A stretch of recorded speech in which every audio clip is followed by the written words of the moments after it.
welcome everyone. So, we have been in previous session we have been talking about the water rights, where we ended up giving some background onto what is the worldwide situation of water crisis and what is the need of water rights. Then we took some examples that how water rights, although have not been mentioned explicitly, but has been primarily incorporated as an implicit inclusion into the right to life or right to health. There has been various judicious precedences which we some of which we saw from our own country. There has been similar cases elsewhere as well. So, in this lecture we will be continuing our discussion, where we talk about what exactly is water rights or right to water, and what is the history and how it is how it has come into the existence that way. So, in November 2002, a non-binding interpretation from the Committee on Economics, Social and Cultural Rights adopted the General Comment number 15 on the right to water. So, that article stated that the human right to water is indispensable for leading a life in human dignity. It is prerequisite for the realization of other human rights.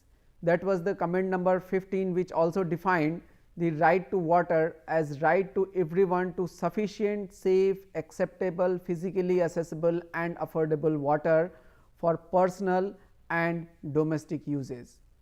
However, although it was sort of added as a comment in 2002, but it was as late as in 2010 when, in terms of political declaration, this resolution was passed by the UN General Assembly and the Human Rights Council resolution in 2010 at both the places.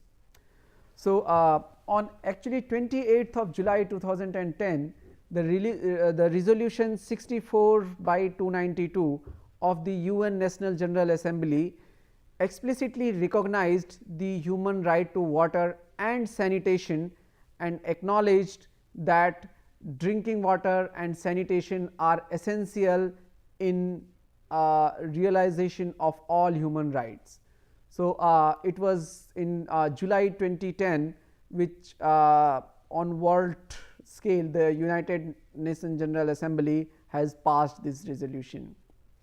The Ban Ki-moon, the then UN General Secretary, said that the children who have no clean water to drink, the women who fear for their safety, the young people who have no chance to receive decent education have a right to better, and we have a responsibility to do better. All people have right to safe drinking water, sanitation, shelter and basic services. So, this was his comment from the address that he delivered after the resolution onto the right to water was passed in the UN General Assembly. The General Assembly adopted this resolution recognizing access to clean water and sanitation as a basic human right by a recorded vote of 122 in favor, none against and 41 abstention. So, basically no nation was against to the inclusion of right to water in the basic human rights. Okay. The state and various international organizations were to provide financial resources, build capacity and technology transfer, particularly to the developing countries, for scaling up efforts to provide safe, clean, accessible and affordable drinking water and sanitation for all. So, this is also came out of the discussion, because we know that the world itself has a huge demarcation in terms of technology, in terms of growth, in terms of development. There are underdeveloped nations which are lacking of even the basic amenities and basic facilities. There are developing nations which are sort of now growing towards the towards sort of a better managed, better controlled ambience environment, or better facilitated world rather we can say. And then there are developed nations which already have the high end facilitations available for leading their daily life. So, some of the nations are very advanced in the technology terms, some of the nations are actually lacking in even the basic technology. So, in its general discussion it was said that it is the responsibility of various nations, states and various international organizations including United Nations, WHO, UNICEF, all these in together to provide the necessary financial resources. So, whatever is the financial resources needed in order to ensure the right to water, for the capacity building and technology transfer. So, in they will provide adequate necessary technology as well for building capacity of water management, because making water available to everyone is not an easy task. Water is available free, but it is available only at the resources. Taking that water from the resources and transporting it, processing it first in order to purification and all that, and thereafter transporting it to the consumer end or tap of the consumer requires certain amount of finance, certain amount of technology, certain amount of managerial and management inputs.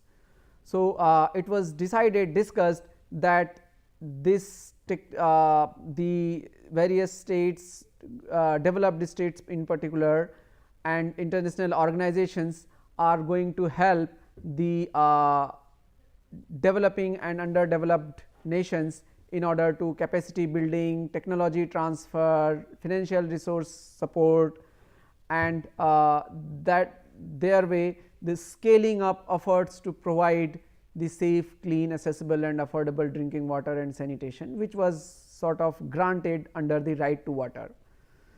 So, this assembly also expressed deep concern that some 884 million people, this number is appearing again and again, but it is a that is what was the status at that point of time when it was realized that around that many number of people were without access to safe drinking water, and more than 2.6 billion people lacked access to the basic sanitation. So, sanitation cases were even worse, almost threefold of the people with lack of access of the safe drinking water.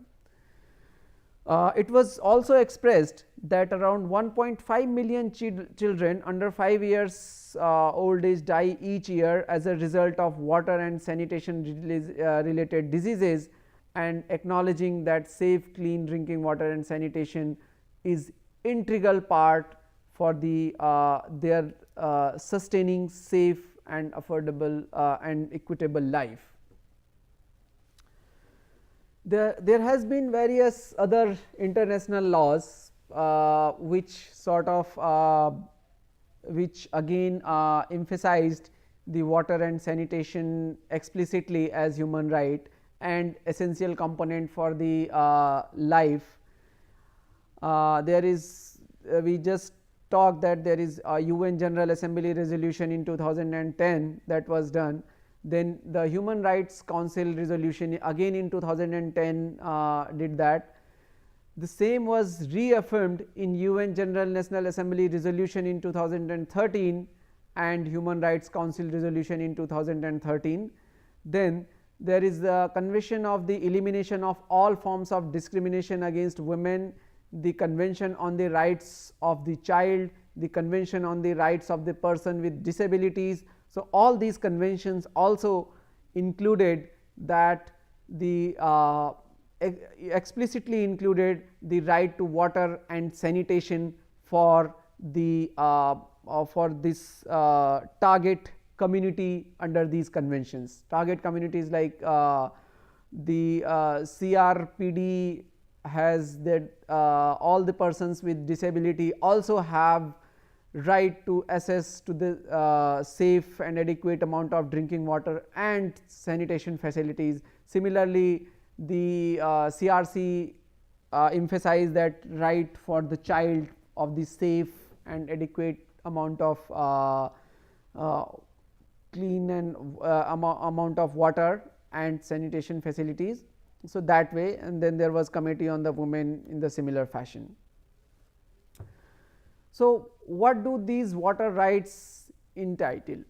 What they do provide us? So, the human right to water entitles everyone without discrimination the sufficient, safe, acceptable, physically accessible and affordable water for personal and domestic uses. So, we will be basically elaborating these terms one by one, that what means by the sufficient, safe, acceptable, accessible, affordable, all these terms. But this is what the human right to water entitles. The human right to sanitation entitles everyone, again without discrimination, to a physical and affordable access to sanitation in all spheres of life, which is safe, hygiene, secure, socially and culturally acceptable, which provides for privacy and ensures dignity.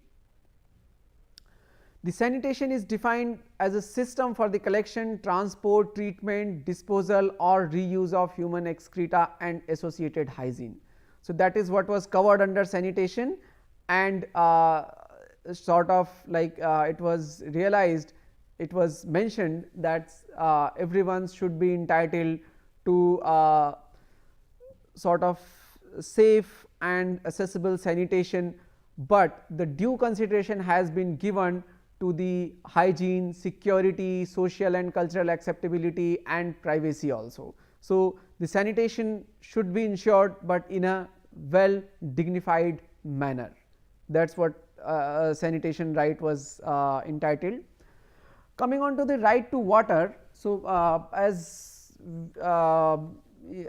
we were just talking about that right to water, if you see over here, the right to water entitles the right to water entitles the you see these terms, the sufficient water, safe water, acceptable, physically accessible and affordable. So, let us see what these actually includes. Sufficient water means there must be sufficient and continuous water for personal and domestic uses. Okay. So, if you see these uses, domestic uses will include drinking.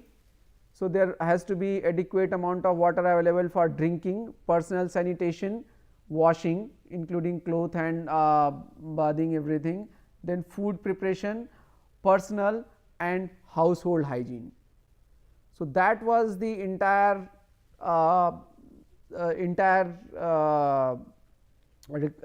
components that were considered for the under the right to water.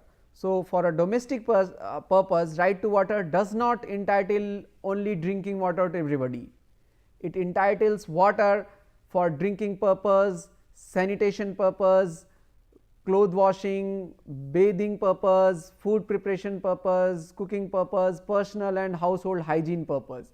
So, this everything was included, and WHO, the World Health Organization, said that this water, the total amount of water should be somewhere in between 50 to 100 LPCD minimum is needed to ensure that most basic needs are met and few health concerns arise, only few health concerns arise. So, generally when we say the sufficient quantity of water is needed, it means that the water supplied to each and every, means each person has a right to have at least 50 to 100 LPCD of water for the aforementioned purpose, which we are just saying, including from drinking to maintaining the personal and household hygiene.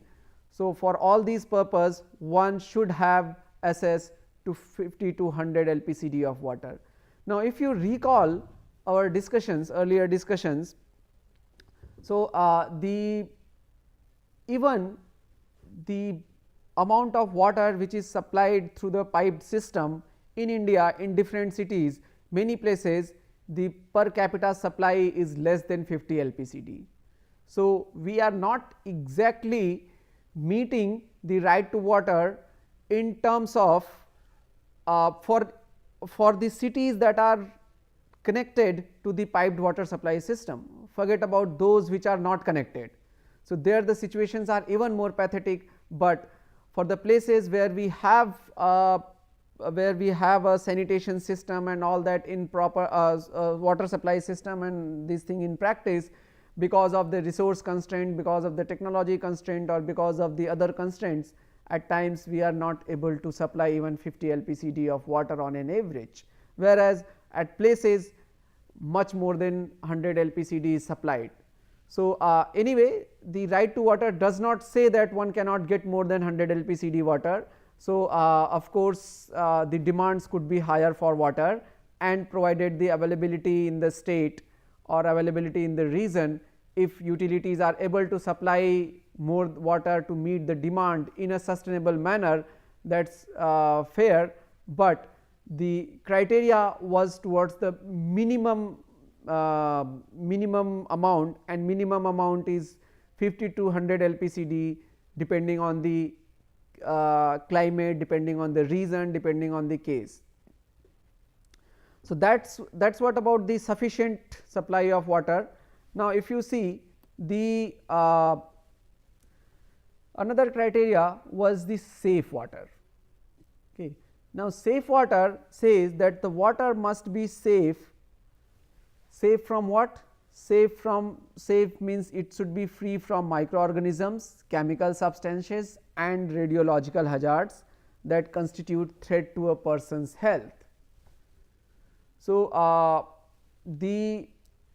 this right or this clause specifically relates to the quality of water.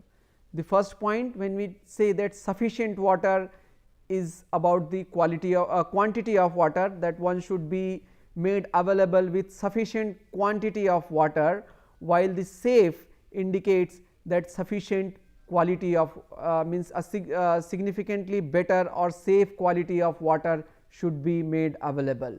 The safe quality of water means free from microorganisms, any sort of pathogens that actually leads to the water related diseases. So, it should not contain those things, should not contain chemical and toxic substances, and should be sort of free from the radiological hazards as well. Radioactive elements, various emerging pollutants and all these which are actually coming into our natural waters these days are being detected more often than now, should be removed before water is supplied. So, at least a minimum treatment which removes the microorganisms, which removes the threatening chemical substances at least, and other hazards needs to be removed from the water before it is supplied.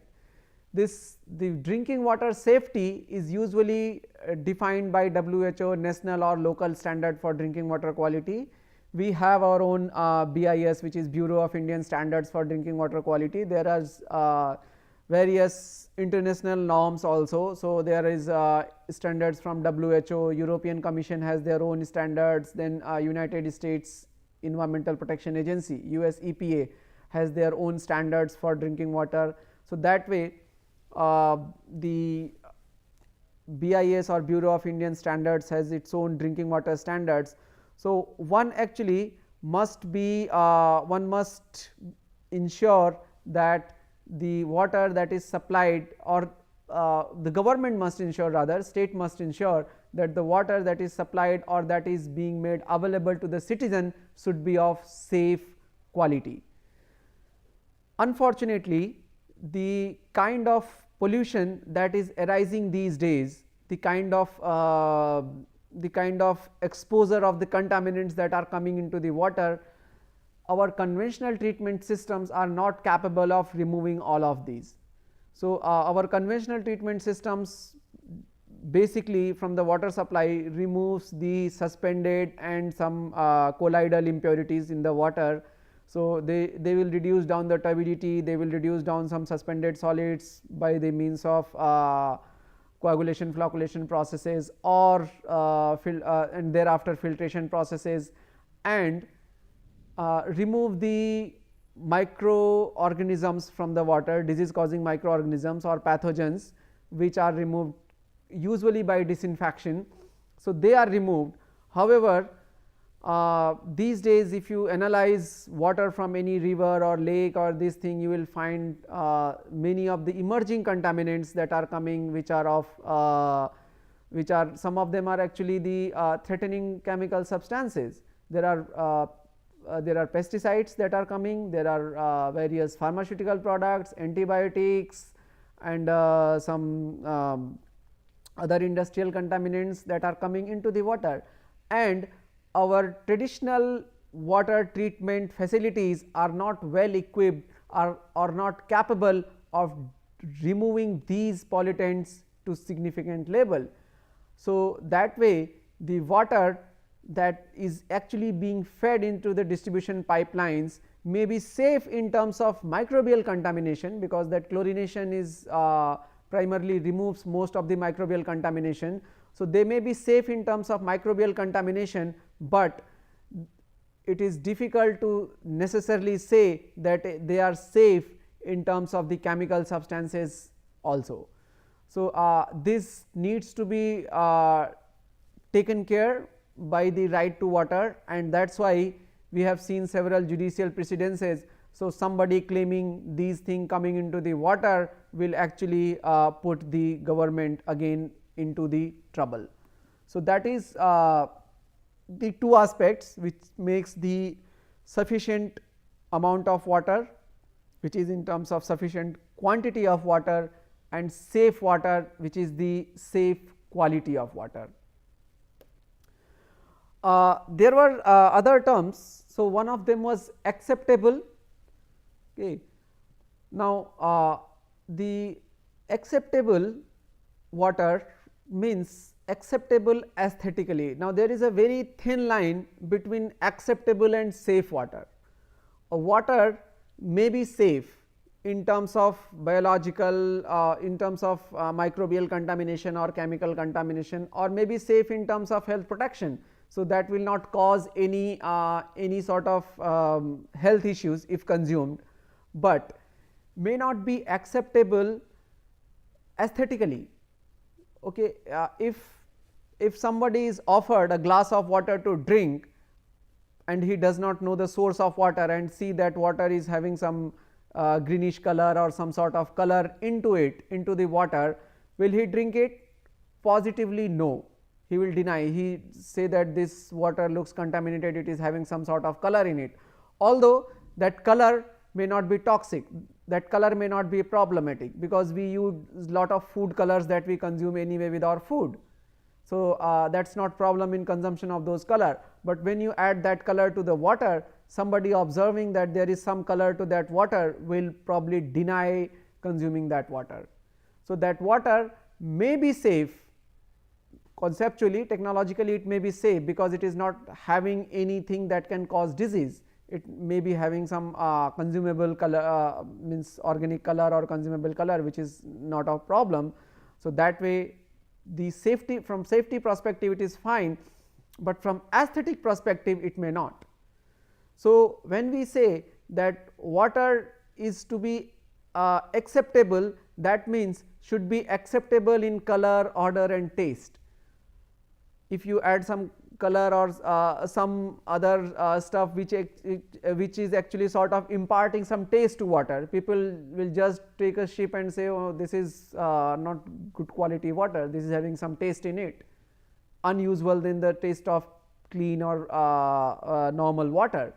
Okay. Similarly, if water is sort of giving some odor, some smell, people will reject that water, will not use that for consumption, although that odor causing, color causing and taste causing compounds may not be unsafe from health perspective, but still they will make that water unacceptable. So, for our for sort of general purpose, the water, for domestic application purpose, the water that is supplied should be acceptable in terms of color, odor and taste, apart from being safe from the disease causing stuff, either it is in a form of microbials or it is in the form of chemical. So, all water facilities and services must be appropriate and sensitive to gender, life cycle and privacy requirements. Okay. Again, this is a very important aspect. Let us say acceptable, for example, if let us say a water treatment facility or a water utility is using some bone char or bone material or some those kind of stuff for treating water. So, now they have purified the water, water is safe from disease causing stuff. So, that way water quality is good, but it has been processed through a material which is unacceptable to the some part of the society. Some people in India would not like to drink water which is basically being processed by the animal bones or this kind of thing, though vegetarian people and all that will actually culturally object that no, this water is not adequate for us for the drinking. So, that way water should be culturally appropriate and sensitive also to the lifestyle requirements of the people. So, that is in whole soul makes the water acceptable, which is again in terms of sort of perspective of the quality. So, should be safe as well as acceptable. Now, then another clause says that it should be physically accessible. Water is being made available to public, but water should be physically accessible also, means water should not be made 5 kilometers away, that okay, we are providing you water, but you have to walk down the line this 5 kilometer to collect the your share of the water. That is not the physical accessibility. So, water actually must be physically accessible within the or almost the immediate vicinity of household, educational institutions, workplace and health institutions. So, according to WHO, the water source should be within 1 kilometer of the home and collection time should be less than 30 minutes. So, that is the extreme case. It does not say that you provide water in 1 kilometer periphery and that is fine. In extreme cases where there is no alternate arrangement can be made, where there is not possible of household supply, at least water should be made available within 30 minutes of the collection time and within 1 kilometer of the distance. Generally, it should be made accessible within immediate vicinity of the household or institutions or workplace and this thing, so that one does not need to go long distances for the collection purpose only. So, that is another criteria which right to water emphasized. Okay. And the last but not the least was the affordability. So, we will talk in the later part of this course that water is sort of a economic commodity and nobody says that water should be provided free, but it should be affordable. It is not free, but it should be affordable, means that the water facilities and water services should be affordable for all section of the community.